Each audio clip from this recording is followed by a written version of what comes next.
Interruption, but I'm Mike Wilbon. It's a Friday during the summer. You know what that means. Did someone summon Phil and Frank? Because I'm here, and it's Friday, baby. Let's go. So let me ask you this. Do the glasses automatically come with you? I mean, are they just in a pocket or a backpack at all times? I only take them off for the 20 minutes we do the show. Oh, After okay. the show, right back on. That's my look. Arthur Fonzarelli. Oh, goodness. You're too young for Arthur Fonzarelli. People said I look like Frank? him. Come on now. Fonz. Now Hey. you're much better looking than the Fonz. Much better looking than the Fonz. Welcome to PTI. In today's episode, the Rockets continue to impress.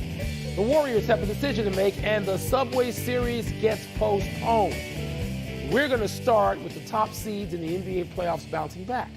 The Bucks, who looked so out of it in the Game 1 loss, breezed past the Magic in Game 2, and the Lakers beat up on the Blazers despite LeBron scoring just 10 points. Frank, did both the Bucks and the Lakers, top seeds, convince you they are now out of the woods? You know, Michael, I think they're both out of the woods for the first round. You know, the one thing about Portland, it's a team we want to see them give the Lakers trouble, but Lillard got hurt last night. We know that C.J. McCollum is hurt. What's interesting about both of them as they try to proceed through the playoffs, Anthony Davis had a game that he had to have. 31 in 11 in 29 minutes. And he looks like the second star. What worries me about the Bucks is Chris Middleton, 1 for 8, 2 points. He's now shooting 5 for 20 in the 2 games. So every night, Giannis Antetokounmpo has to go out there and be a great player for Milwaukee to win. LeBron after last, and we know LeBron's going to have great games, but that was a good sign. LeBron scored 10 points, and the Lakers won because they have Anthony Davis. They did. Anthony Davis. And you know what, Frank, I know people will pay primary attention to the numbers, not you, but folks will do that who aren't used to assessing impact. Anthony Davis, 3 or 4 times, just snatched rebounds away from Portland players. And I'm like, oh, my God, this Anthony Davis, this guy is one of the 5 or 6 best players in the NBA. And when he plays like that, and yes, so they did convey to numbers last night. They don't necessarily have to, because when he plays with that kind of energy, and he went to the basket hard, and it took some of the pressure off, and Portland looked tired finally. Portland looked like they had played 9, 10, 11 important games, whatever it was, and that they were just out of it. Now, I don't know if they can bounce back, because Dame Lillard, I know it's going to play. It's not just about playing with Dame Lillard. He's got to be great. And he's got to be at least near great, while McCollum and everybody else, Carmelo, is great. So I think the Lakers are out of the woods mostly for this round, like you said. I'm not so sure about Milwaukee because of the same reason that you said. Who's the number 2 guy and how good is he? The other day, Frank, the last time you and I talked about this, about a week ago, I made the comparison with Middleton and said, can he be Scottie Pippen? Can he be Scottie Pippen? That means not only are you going to have numbers, you're going to have impact and be a great defender. And we're still waiting to see that out of Middleton, aren't we? Yeah, absolutely. And last year, he averaged 20 points a game in the regular season. That number came down to 16 in the playoffs. In 2 games, he has a total of 16 points. Yeah. Now, here's what's interesting, too, about Portland.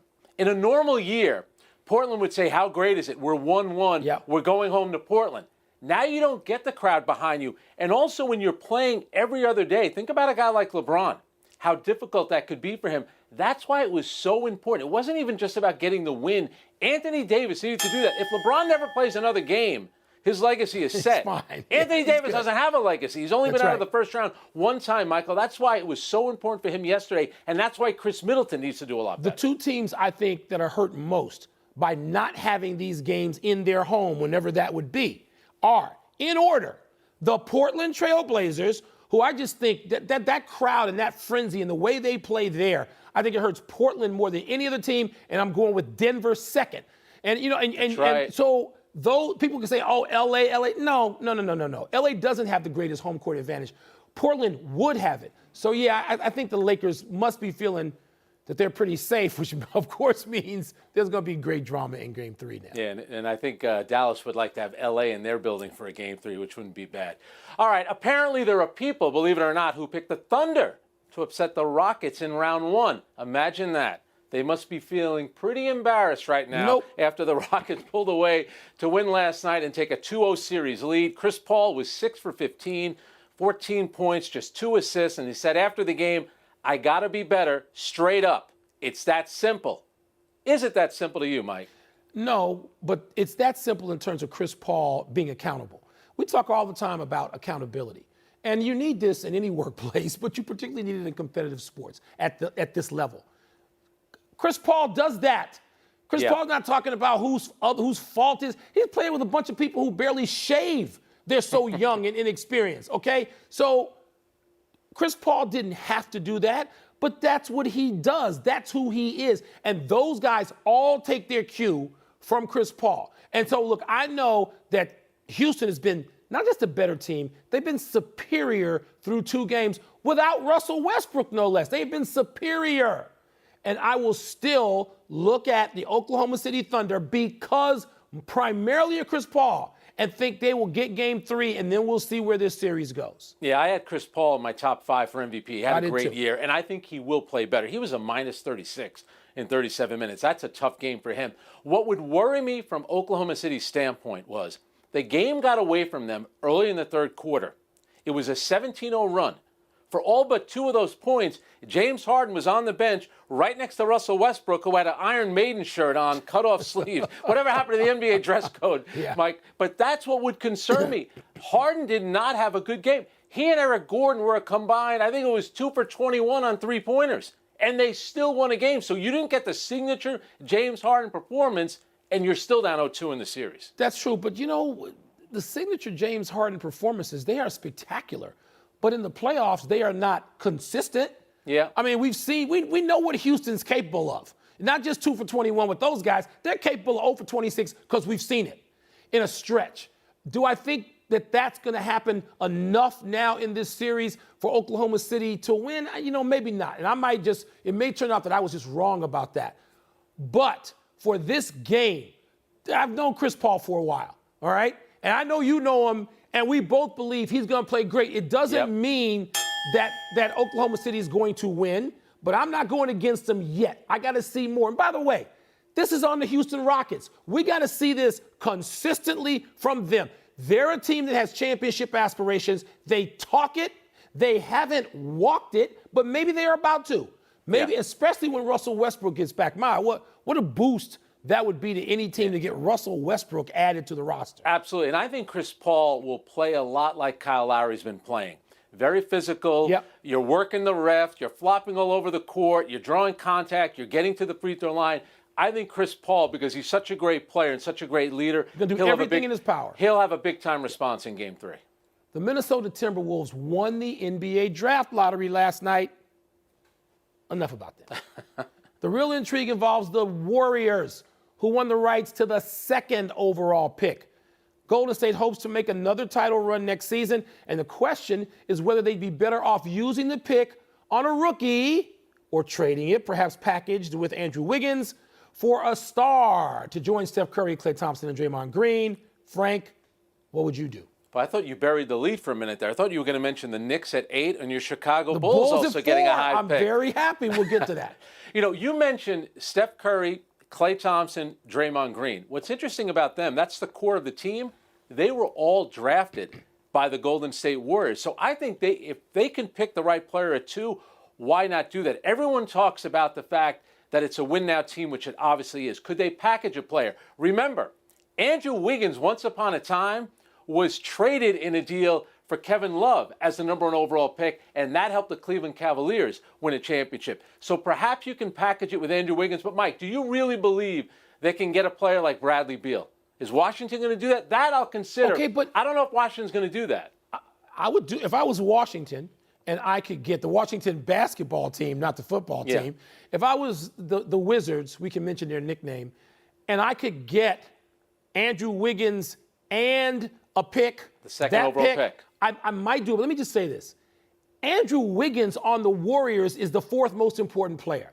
He's a hell of a player when he's the 4th most important player, not so much when it's 1st or 2nd. It changes the dynamic completely for Andrew Wiggins. Why not hold on to Andrew Wiggins and just use a draft pick? So in other words, you're telling me, and I want this guy to be left at 4. So I'm betraying myself here. I want Obi Toppin of Dayton to go to the Bulls.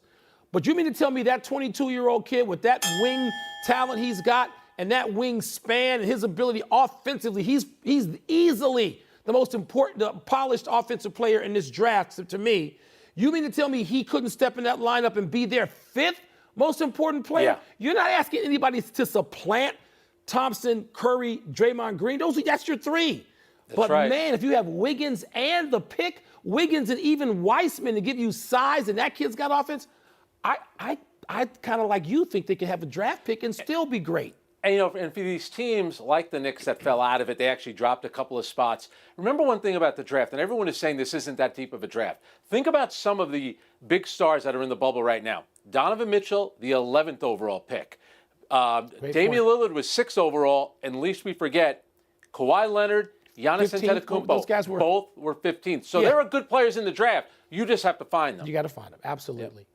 We're taking a break, but coming up, what will it mean for the 76ers if they cannot get out of the very first round? And are the Clippers, that's Mike's guy Doc Rivers, are they in real trouble if the Mavs win again tonight? Watch out, Obi Mike. Toppin in that red uniform. He'll be available, I think. I want him. I'd be okay with Weissman too. You want another New Yorker, Obi Toppin? That's Michael right. Jordan, Brooklyn. Obi Toppin. Let's not get nuts, okay? Let's not. Time to fill in some blanks with Frank, and what's the word? What's first? It's blank that Sean Anderson threw another ball near Mike Trout's head. I mean, Sean Anderson, this is crazy with throwing at Mike Trout. You remember the first set of pitches going back to Tuesday, Frank, and you're like, okay, what is this? And the second one was right where Trout's head was. Now, last night, you're seeing something here, and my word is going to be fake news. Because even though Joe Madden went crazy, you got to be able to throw inside. You can't just let guys like Trout and Anthony Rizzo who crowd the plate and will take it out on you. You can't just let them have the entire plate. But there's a difference between, beyond Little League, anybody knows how to, for the most part, control throwing inside versus dead at somebody's head. Fake news. I'm going to use a word that Joe Madden, the Angels manager, used, What? irresponsible. I'm going to go back to the two pitches on Tuesday. After he threw them, Madden said, that guy is not ready to be here, meaning he's not ready for the major leagues. Right. I think that's why he threw that pitch yesterday. I think that Madden? was more retaliation for what Madden had said. That's why he did that. But you got to be careful. Throwing at somebody's head, especially Mike Trout, any player's head, it's reckless. But especially now, too, because you know what it precipitates. Brawls without masks. That's right. Face-to-face. What's next? It will be blank if the Clippers lose Game 3 to the Mavs tonight. All right, we know what we've got now. The Lakers have come off the mat, and they won Game 2 by crushing Portland, all right? So the Clippers find themselves in this 1-1 situation with the Dallas Mavericks, and if they lose, it'll be Laker-licious. Laker Nation, which is, by the way, turned into the most obnoxious fan group other than the Dallas Cowboys in America, all right? I'm serious. Laker Nation, tired of them. It'll be Laker-licious because they will just be so gleeful that the Clippers are now in trouble and the Lakers seem to be cruising. What about you Bull fans in the 90s? I'm going to steal your word. How about Luka-licious? Because if they win, it's going to be about Luka Doncic. 70 points in the first two games. That's the most ever by a player in his first two playoff games. By the way, when I watch him play, a little combo of Larry Bird, Magic Johnson, how about the way, Michael, that he controls the pace of the game? Everything happens at his pace. His ability to make plays and score, just phenomenal. How about that Minneapolis Lakers center from DePaul and Joliet, Illinois? I think he is the leader in terms of playoff points after two games. You're talking about George Mikan? Yes, I am. I just wanted to see if I could catch you. I think he's the leader with 75. All right? Don't talking leave out modern Chicago day. guys now. Sorry. What's next? Last one. If the Sixers bow out to the Celtics, it will have been a blank season. Well, the Sixers, they've been getting crushed. They got crushed in the second game. I'm going to say it's an unprocessed season. All right? Because I don't know that anybody hated the process, that phony, fake, just dumping games to get higher draft picks for about 7 years. I don't think anybody hated it more than me.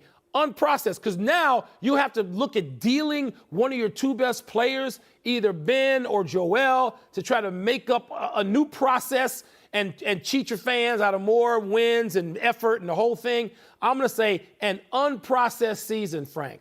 I'm going to say it's a brownout. This has been set up all season long. If they didn't get out of the first round, maybe even the second round, that Brett Brown would be out as head coach. And once the players know that you could blame it on the coach if you lose, that's why there was a lot of quitting that team the other day. Now, Brett Brown said tonight, we have revenge on our minds. That's great. But I know this, you mentioned process with Joel Embiid. Think about this. He's been in the league 6 years.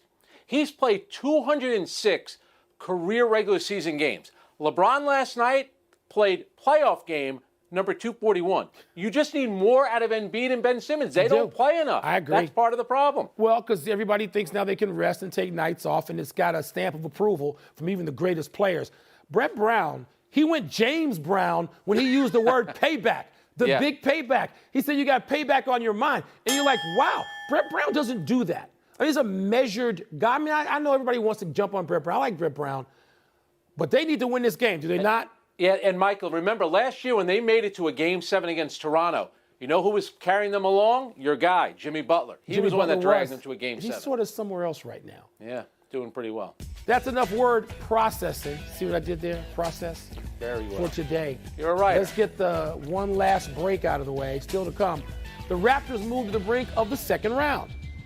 And the Yankees and Mets move to the sideline. No Subway Series this weekend. Yes, there is. Oh, boy. In Chicago, the L Series. White Sox and Cubs, who, by the way, are playing better combined than the Yankees and the Mets. It's happy time, people. Happy 61st birthday, Jim McMahon. He's the only quarterback beloved in Chicago the last 50-plus years. One Super Bowl, one Pro Bowl, and he's still the desired quarterback of the Bears. Yep, we're still looking. Right now, maybe even this minute, Mitch Trubisky, Nick Foles, they're battling it out in camp to see who'll start the season. But if you polled Bears fans 50 years old or older, we'd all vote for McMahon, even now, whose physical toughness and sense of rebellion were his signature and endeared him to both his teammates and his fan base. Yeah, he went on to earn some other Super Bowl ring as Brett Favre's backup in Green Bay. We in Chicago don't count that. McMahon, like Peyton and Dent, Singletary and Hamp, Mongo, Sayers and Butkus, is a Bear, period. Sid Luckman, McMahon, that's the list. That's all we got. And sadly, it ain't likely to change this coming season, Frank. I can't believe you didn't mention Bobby Douglas. How dare you? You know, I looked it up. When they won the NFC Championship game in the Super Bowl, McMahon, in the two games combined, 28-45. The game has changed so much. What I loved about him, he had kind of like a linebacker mentality as a quarterback. Love McMahon. Yeah. Love him. A most notorious anniversary observation to Juan Marichal. 55 years ago, the Giants ace took exception to the Dodgers catcher, John Roseboro, throwing the ball too close to his head, returning it to Sandy Koufax. Marichal, stunningly, responded by hitting Roseboro twice in the head with his bat. Amazingly, Marichal was suspended only 9 games and issued a fine of just $1,750. You want more amazing? Marichal got into the Hall of Fame only after Roseboro decided to pose with him at an old-timers game 17 years later. And when Roseboro died 20 years after that in 2002, Marichal eloquently eulogized the man he attacked at his funeral. Reminiscent perhaps of Max Schmeling befriending Joe Louis after their brutal fights and eulogizing the Brown Bomber when he died. Frank, combatants make sometimes for odd but fascinating bedfellows. It's really an incredible story. My father always used to talk about this. I still think of the iconic photo of Marichal with the bat in his hand, and I still remember the A's shortstop? Burt Campaneris throwing the bat at Laren LeGros of the Tigers. And he ducked. Smart. Yep. Happy trails to tonight's Game 6 for Matt Niskanen of the Flyers. The NHL suspended the Philly defenseman for tonight's game for his cross-check to the mouth of Brendan Gallagher of the Canadiens in Game 5. Gallagher was bleeding. No penalty called. What? He finished out the game but was diagnosed afterward with a broken jaw. Gallagher was Montreal's co-leader in goals this season with just 22 over 59 games. The Flyers lead the series 3-2 and can send the Canadiens home tonight. I don't think they're going to be posing for photos. You know, hockey, especially playoff hockey, it's a physical game. I get that. But that's a major penalty. This is uncalled for. I remember Mario Lemieux having to miss the playoffs, getting slashed in the hand, something like that. Come on. It's violent, man. It's going to get ugly the next game. We're running out of show. I'm rooting for the Canadiens. Let's get to the big finish.